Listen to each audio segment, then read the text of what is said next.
Marhaban. Hello. My name is Ian Campbell. This is the 14th in a series of videos intended to teach you the Arabic alphabet and sound system and to prepare you to understand how to learn vocabulary words. In this lesson, we're going to learn the final letter of the alphabet, ha, which is not the last letter of the alphabet because we've already learned wow and ya. And we're also going to learn the basic set of pronouns. So let's jump in and take a look at the letter ha, which is the English H sound, not the breathy H of ha that we use with the number 7, but the regular old H in English. So we can start by taking a look at how we draw it. Formally, it's just a wee little egg shape. That's in fact a little rounder. Let's make it more eggy shaped here and have it look like that. And that's the letter ha by itself. However, because that egg shape is a little bit ambiguous, I'm going to show you how we write it in different ways, and you'll see what's often done with the solo shape. So in a regular word, the solo ha is just a ta marbulta without its dots. And we often put ha at the end of a word, just like we put ta marbulta at the end of a word. So you have to pay careful attention to this, but I'll catch you up on that in a moment. When we make it the first letter in a word, we're going to make this very strange shape. We're going to start at about 10 o'clock on the clock dial, and we're going to go around to 6 o'clock, and then we're going to come back around and make another loop, and then go off to the next letter of the word. You can see that that's a little challenging to make at first. It's not hard to learn, but it does require you to pay attention. So it's essentially the backwards version of the @ symbol that we use for email. In the middle position, it's going to look nothing like this. There are two ways to make it, both of which are equally valid and common. One way is to make what looks like a bow tie or a backwards cursive lowercase f. To make it look like this, have it come from the previous letter, go up, all the way down, back around, and like this. Sometimes, however, people will make it in this fashion. They'll make just a little dip and then back up, like it's your heart rate on a machine there. Both of these are equally valid. There's no real difference in how you make them or why you make them one way or the other. So you could just kind of pick and choose which one you want to make. In the final position, like the solo position, it looks like a ta marbulta without the dots. And again, we often put ha at the end of a word in order, it's a pronoun is what it is. And so you have to pay careful attention to look for the dots. It's not if it doesn't have the dots, it's not ta marbulta, it's ha. So the solo form looks just like this egg here. However, because it's a little visually confusing, a lot of times when people are doing things like outlining something like A, B, C, D, E, or listing the letters of the alphabet, or on Scrabble tiles, for example, Arabic Scrabble's a lot of fun, they will often use the very, very distinctive first shape of the word, or of the letter rather, to denote it. So watch out for that you'll sometimes see that when people are making lists of letters. But in a word, you're always going to see it look like this egg shape. So ha is kind of a funny letter in that its four forms really look different, as opposed to most letters where the solo and last form look pretty much the same and the middle and first form look pretty much the same. So watch out for ha. He's tricky, which is why he comes last here. So again, ha is not the same sound as the letter ha that we learned a long time ago and is often represented by the number 7. This one here is English H, ha, ha, ha. This one here is a completely different sound, ha, ha, ha, that comes from deeper in your mouth. So don't mix them up because there's some amusing linguistic ambiguities that can occur if you mix them up. So be very careful about the distinction between these two sounds. They both often come at the ends of words as well, and if we hear a ha or a ha at the end of a word, we have to say it. If we see it, we have to say it, that is. We can't just leave it off like we would if we saw H at the end of an English word. So be really careful about that. Let me give you some examples of the letter ha here. So here's hijra, not hijra, but hijra. So hijra means migration, and al-hijra, here it is with its medial form, is the migration. That is when the Prophet Muhammad and his friend Abu Bakr moved from Mecca to Medina and kind of kicked off what we understand as Islam and started the Islamic calendar as well. So here's al-hijra, because H is made in the back of your mouth. We do not swallow the L in alif lam, we hear it. Al-hijra. Yantabih is he pays attention, but here's ha at the end of a word. And you can see how it looks just like ta marbulta and is therefore a little hard not to notice as such. Always look for the dots. Ta marbulta has dots and ha does not. And in English, if we had this word ending in H, we wouldn't say the H. We'd just say yantabeh, but it's not. It's yantabeh. Yantabeh, with a little breath at the end to make the H. And this is something that English speakers have a hard time catching up with at first. And then here he is in his solo form as an egg. So intibah is the act of paying attention. Intibah. And it's different from here's ha at the end of a word. Najah, which means success. And we really got to land on this ha at the end of the word, which is something that an English speaker often has a real problem doing. So please be careful about that when you're learning how to say these things. Now let's talk about pronouns. A domir is a pronoun, domir. It's also the word for your conscience, like Jiminy Cricket, and no one has ever been able to explain to me why it works that way. So in basic standard Arabic, there are two sets of 8 pronouns. One that is attached for possession or objects of verbs, and one that is unattached for subjects. The best way to show this is for me to just show them to you. Here we go. So, the word domir means pronoun. Its plural is domair. So this may be a little hard to learn at first. Remember, when we learn a noun, we learn its plural at the same time, and that's much easier. However, if you don't know the plural of a word, or if you've forgotten it, you can always use at, alif ta. Alif ta is the all-purpose, non-human plural for things. So domir, domir at. You don't know, you can just put at the end of a word. People will understand you, and then they'll be like, oh, that's great, but it's actually domair. Or they'll just let you go ahead with domir at. You communicated perfectly clearly. It's not really a problem. So let's talk about the pronouns. So we have the pronoun for I, which is ana. It looks like ana, but it's not. It's ana. So let me write a little I here in English.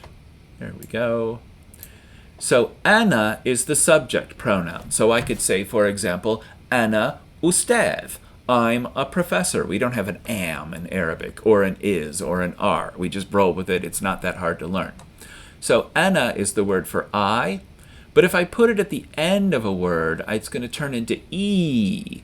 So I've said this before, like beit is house, beiti, my house. Ism is name, ismi, my name. And if it's after a verb, it changes into ni. And I'll explain this much later. Don't worry about it for right now. So e is the pronoun for my, and ni is the pronoun for me, is really what it is. So the plural of I is we, and the word for we is nahnu. Now, this is only ever said in formal Arabic. Native speakers almost universally say hna instead, but nahnu is the formal word for it. And since we're doing formal Arabic here, I'm just going to go with it. Its possessive or object form is na. So it looks like na, but it's not. It's na. So beit is house. So beitna, our house. Ism is name. Ismna, our name. We don't usually have the same name, but that works. So this is the attached pronoun, and it's used for possession, and it's used for direct objects of verbs, like she knows us, he ta'rifna. So this is something that you'll have to get used to, that the n alif at the end of a word can mean both us or our, usually our. So here's the pronouns for you. In Arabic, we divide you up into you masculine and you feminine. So in English, you is just you. In Arabic, we use a different you for masculine or feminine. So the masculine version is anta, anta. And its pronoun is ak. Sometimes this will become ka instead. Let's not worry about that for right now. So beit is house. Beitek is your house when we're talking to a man. Ism is name. Ismek is your name when we're talking to a man or a boy. However, if we're talking to a girl or a woman, then we're going to say ante instead of anta. And we're going to conjugate verbs differently, and we're going to make adjectives differently, and all kinds of things. Everything is gendered in Arabic, and there's only two genders. There's no it. Now, if you are a non-binary or gender non-conforming person, various Arabic cultures are approaching this in different ways.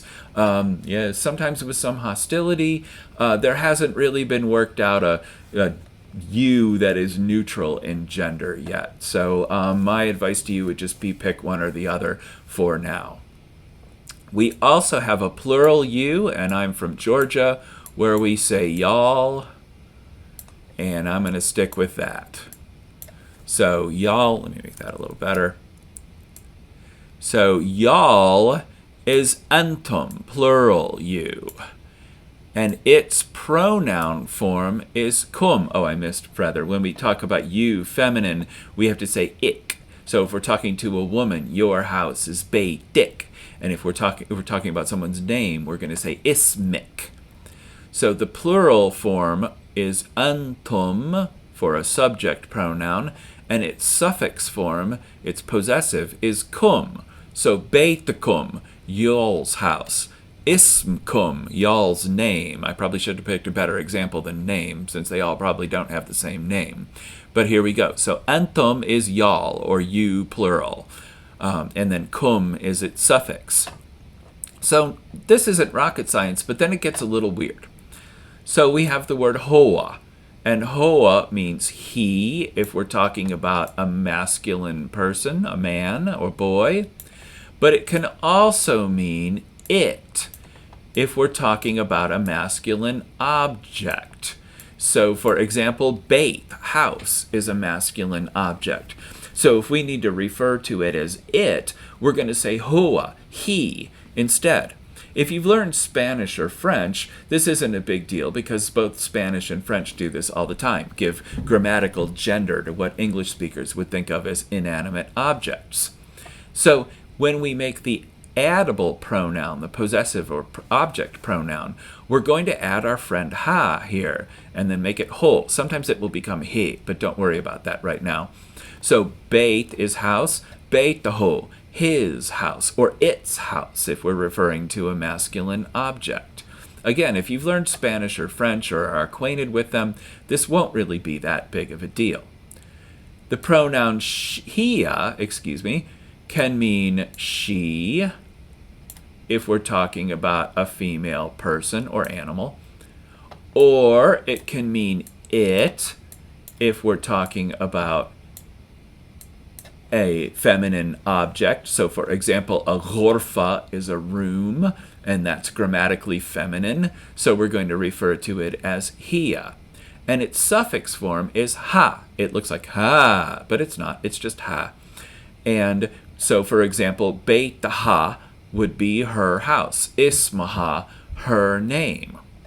And then we get to the trickiest part of Arabic, which is that Arabic treats human nouns differently from all other nouns. I'm going to bring this up right here at the beginning because it is very key and very weird to an English speaker.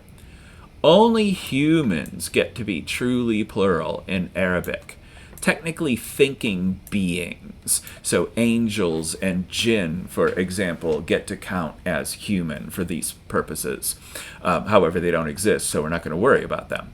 All other things, whether they be objects or ideas or animals, they don't fully count as human as far as Arabic grammar goes. So hiya gets to change in for non-human they as well. Our rule is, and I'm going to talk about it over and over again, so don't worry about it for right now, just learn the pronouns. Non-human plural is treated as if it were feminine singular. So beit is house, beitaha, her house. Buyut is houses, buyutuhu, his houses, buyutaha, her houses. But the buyut themselves, we want to think about them as they in English because they're plural. But in Arabic, we have to call them she, even though bait is a he. I'm going to talk about this so many times, you'll absolutely get it. Don't worry about it for now. Only humans get to be truly plural is the takeaway from this, and our human, this would be easier to type, and I probably should have done that. Our human plural, they, is hum, and its object possessive pronoun is hum as well, although sometimes it becomes him, and I'm not going to worry about that right now either. For now, I just want you to learn these 8 sets of pronouns, and as we go on through basic grammar, I'll explain how we use them a little bit differently. There are, in fact, 14 sets of pronouns. There are dual forms for you and for he and for she, and there are all female plural forms for y'all and for they, for human they, but that's way too much to deal with for right now. This is a basic Arabic class, and we're going to stick with the basic pronouns, and to that I am going to say